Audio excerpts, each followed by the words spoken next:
اعوذ باللہ من الشیطان الرجیم بسم اللہ الرحمن الرحیم۔ آغاز کرتے ہیں رب کریم کے بابرکت نام کے ساتھ جو ہر چیز پر قادر ہے۔ تمام دیکھنے اور سننے والوں کو السلام علیکم۔ ہماری آج کی ویڈیو نبی کریم صلی اللہ علیہ وآلہ وسلم کی آخری وصیت کے بارے میں ہے۔ آپ صلی اللہ علیہ وآلہ وسلم نے حجۃ الوداع کے موقع پر لافانی خطبہ ارشاد فرمایا۔ اس خطبے میں آپ صلی اللہ علیہ وآلہ وسلم نے امت کو کیا وصیت فرمائی، آج کی ویڈیو میں ہم آپ کو تفصیل سے بیان کریں گے۔ ویڈیو کا آغاز کرنے سے پہلے آپ سے درخواست ہے، اگر آپ نے ہمارے چینل کو سبسکرائب نہیں کیا تو ہمارے چینل کو ضرور سبسکرائب کر لیں تاکہ ہماری تمام تر ویڈیوز کا نوٹیفیکیشن آپ کو ملتا رہے۔ ہجرت کے 10ویں سال نبی کریم صلی اللہ علیہ وآلہ وسلم نے حج میں تشریف لے جانے کا اعلان فرمایا۔ یہ اعلان سنتے ہی شمع رسالت کے پروانے اکٹھے ہونے شروع ہو گئے، یہاں تک کہ صحابہ کرام کی تعداد 1,24,000 تک پہنچ گئی۔ حضور صلی اللہ علیہ وآلہ وسلم نے 26 ذی-القعدہ بروز ہفتہ قدوسیوں کے بحر مواج کے ساتھ نماز ظہر ادا کر کے روانہ ہوئے۔ ذوالحلیفہ پہنچ کر نماز عصر قصر کے ساتھ پڑھی، رات کو یہیں آرام فرمایا۔ صبح نماز پڑھی، احرام باندھا اور اونٹنی پر سوار ہوئے اور بلند آواز سے تلبیح پڑھنا شروع کی۔ حاضر ہوں اے اللہ، میں حاضر ہوں، میں حاضر ہوں، تیرا کوئی شریک نہیں، میں حاضر ہوں، بے شک تعریف تیرے ہی لیے ہے اور سب نعمتیں تیری ہی دی ہوئی ہیں اور ملک بھی تیرا ہی ہے اور تیرا کوئی شریک نہیں۔ 9 روز کے سفر کے بعد 4 ذی الحجہ اتوار کے دن نبی کریم صلی اللہ علیہ وآلہ وسلم مکہ معظمہ پہنچ گئے۔ طواف کعبہ کیا، صفا مروہ کے درمیان دوڑے۔ 8 ذی الحجہ جمعرات کے دن مکہ سے منا گئے۔ 9 تاریخ بروز جمعہ صبح کی نماز پڑھ کر منا سے چل پڑے اور نمرہ پہنچ کر آرام فرمایا اور یہاں ہی ظہر اور عصر کی نماز جمع کر کے پڑھی۔ پھر میدان عرفات میں تشریف لے گئے اور غروب آفتاب کے قریب تک دعاؤں میں مصروف رہے۔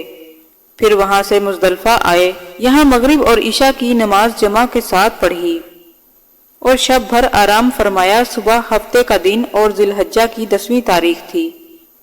نماز فجر پڑھنے کے بعد طلوع آفتاب سے پہلے چل پڑے اور منا پہنچ گئے۔ یہاں پہنچ کر شیطان کو کنکریاں ماری، پھر قربانی کی، حجامت بنوائی اور ظہر سے قبل مکہ مکرمہ آ گئے۔ یہاں طواف فرمایا، پھر ظہر کی نماز پڑھی اور لوٹ کر منا آ گئے۔ یہاں منگل کے روز 13 ذی الحجہ کو واپس ہوئے۔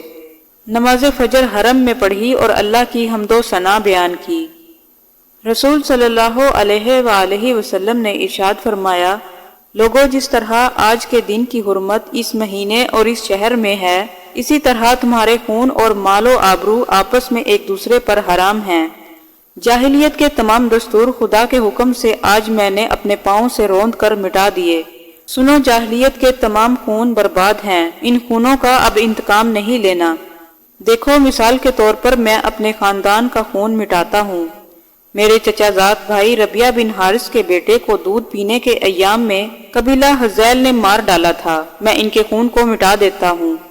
ہاں، زمانہ جاہلیت کا سود بھی برباد کرتا ہوں۔ اپنا اصل مال لے لو اور سود سے ہاتھ اٹھا لو، نہ تم ظلم کرو اور نہ تم پر ظلم کیا جائے، اور اس کی پہل بھی میں ہی کرتا ہوں کہ میرے چچا حضرت عباس کا جتنا سود جن کے ذمہ ہے وہ باطل ہے۔ لوگوں، عورتوں کے بارے میں اللہ سے ڈرتے رہو، تم نے ان کو اللہ کی امان سے حاصل کیا اور ان کی شرمگاہیں اللہ کے کلمے سے حلال کی ہیں، اور کسی طرح بھی ان پر ظلم نہ کرنا۔ ہاں، تمہارا حق ان پر یہ ہے کہ وہ تمہاری اجازت کے بغیر کسی کو تمہارے گھر میں آنے نہ دیں، اور اگر وہ ایسا کریں تو تم ان کو معمولی مار پیٹ سکتے ہو، اور ان کا تم پر یہ حق ہے کہ تم انہیں اپنی طاقت کے مطابق کھلاؤ، پلاؤ اور پہناؤ۔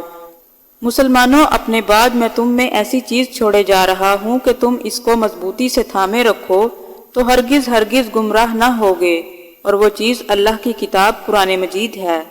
صحابہ رضی اللہ تعالی عنہ، بتاؤ، کیا میں نے تمہیں خدا کا دین پہنچا دیا؟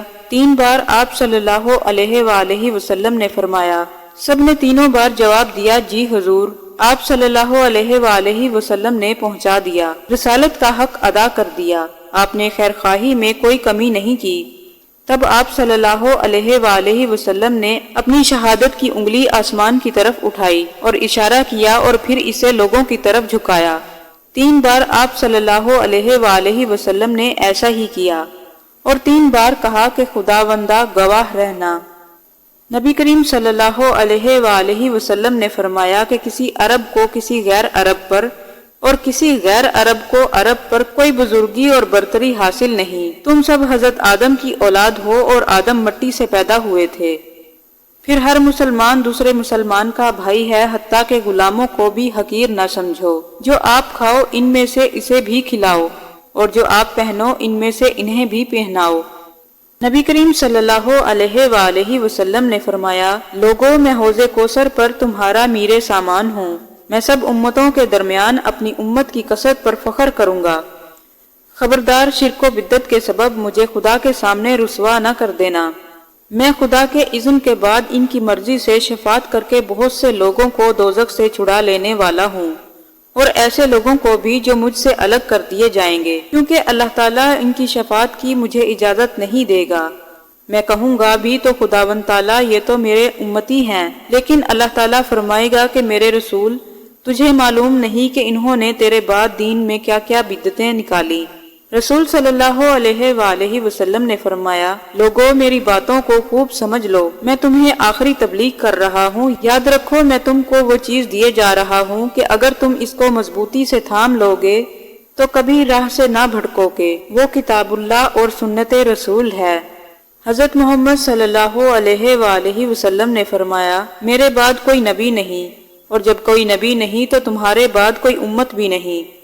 پھر حضور پاک صلی اللہ علیہ وآلہ وسلم نے فرمایا، الہی گواہ رہنا میں نے تیرا پیغام پہنچا دیا۔ رحمت عالم صلی اللہ علیہ وآلہ وسلم نے فرمایا، لوگو سنو، تم سب کا خدا ایک ہے اور تم سب ایک ہی باپ کی اولاد ہو۔ کسی عربی کو اجمی پر اور کسی اجمی کو عربی پر، کسی کالے رنگ والے کو سرخ رنگ والے اور کسی سرخ رنگ والے کو کالے رنگ والے پر کوئی بزرگی اور برتری فضیلت حاصل نہیں۔ رنگ و نسل کے امتیازات ختم ہیں، لیکن بزرگی کا دار و مدار صرف خوف خدا اور تقوی پر ہے۔ پھر آپ صلی اللہ علیہ وآلہ وسلم نے فرمایا کہ مسلمان کا گوشت دوسرے مسلمان پر حرام ہے۔ مسلمان کی غیبت کرنا اس کا گوشت کھانا ہے۔ مسلمان کی عزت بھی حرام ہے، اس پر ظلم کرنا اس کی آبرو ریزی ہے۔ مسلمان کو ایذا پہنچانا حرام ہے، اس کو دھکا دینا بھی اسے ایذا دینا ہے۔ سدا زندہ صرف اللہ تعالیٰ کی ذات ہی ہے، بقا صرف اسی کے لیے ہے، اس کے سوا سب نے موت کی آغوش میں سو جانا ہے۔ خدا کی ساری مخلوق میں انسان اشرف المخلوقات ہے اور محمد صلی اللہ علیہ وآلہ وسلم تمام انسانوں کے سردار سید البشر ہیں۔ آپ صلی اللہ علیہ وآلہ وسلم کے مرتبے کی کوئی ہستی خدا نے پیدا ہی نہیں فرمائی۔ خدا تعالیٰ نے حضور پاک صلی اللہ علیہ وآلہ وسلم کو اپنا رسول بنا کر بھیجا، ان پر اپنا کلام نازل فرمایا۔ حضور پاک صلی اللہ علیہ وآلہ وسلم نے قرآن کو اپنے عمل کے ساتھ دنیا کے سامنے پیش کیا، دین اسلام کی اشاعت فرمائی۔ 23 برس میں سارا عرب اسلام کے نور سے جگمگا اٹھا۔ حجۃ الوداع کے موقع پر عرفات میں یہ آیت اتری، آج کے دن میں نے تمہارے لیے دین کو مکمل کر دیا اور تم پر اپنی نعمت پوری کر دی اور دین اسلام کو تمہارے لیے پسند کیا۔ اس آیت سے جلیل القدر صحابہ مثل حضرت ابو بکر صدیق رضی اللہ تعالی عنہ سمجھ گئے کہ جب دین مکمل ہو گیا تو رسالت کا فرض پورا ہو گیا اور اب رسول صلی اللہ علیہ وآلہ وسلم کو خدا اپنے پاس بلا لے گا۔ واقعی ایسا ہی ہوا۔ یہ آیت ذی الحجہ میں اتری اور ربیع الاول میں حضور صلی اللہ علیہ وآلہ وسلم اللہ کے پاس چلے گئے۔ رسول خدا صلی اللہ علیہ وآلہ وسلم حجۃ الوداع سے لوٹ کر مدینہ منورہ آئے۔ 29 صفر کو بیمار ہوئے۔ آپ صلی اللہ علیہ وآلہ وسلم کے سر میں شدید درد اور بخار ہو گیا۔ 13 یا 14 روز حضور صلی اللہ علیہ وآلہ وسلم بیمار رہے۔ آخر 11 ہجری سوموار کے روز 12 ربیع الاول کو روح اطہر جسم اقدس سے پرواز کر گئی۔ اس وقت آفتاب ڈھل چکا تھا۔ عمر شریف حضرت محمد صلی اللہ علیہ وآلہ وسلم کی 63 برس کی تھی۔ 2 ہفتے حضور صلی اللہ علیہ وآلہ وسلم بیمار رہے۔ اس بیماری میں آپ نے امت کے لیے نہایت قیمتی باتیں ارشاد فرمائی، قیامت تک کام آنے والے خطبے دیے، لازوال وصیحتیں کی۔ ان سب باتوں کو ہمیں یاد رکھنا چاہیے اور ان پر عمل کرنا چاہیے۔ اگر آپ کو ہماری یہ ویڈیو پسند آئی ہو تو لائک کیجئے اور ہمارے چینل کو ضرور سبسکرائب کر لیں تاکہ ہماری تمام تر ویڈیوز کا نوٹیفیکیشن آپ کو ملتا رہے۔ ملتے ہیں ایک اور نئی معلوماتی ویڈیو کے ساتھ، اجازت دیجئے، اللہ حافظ۔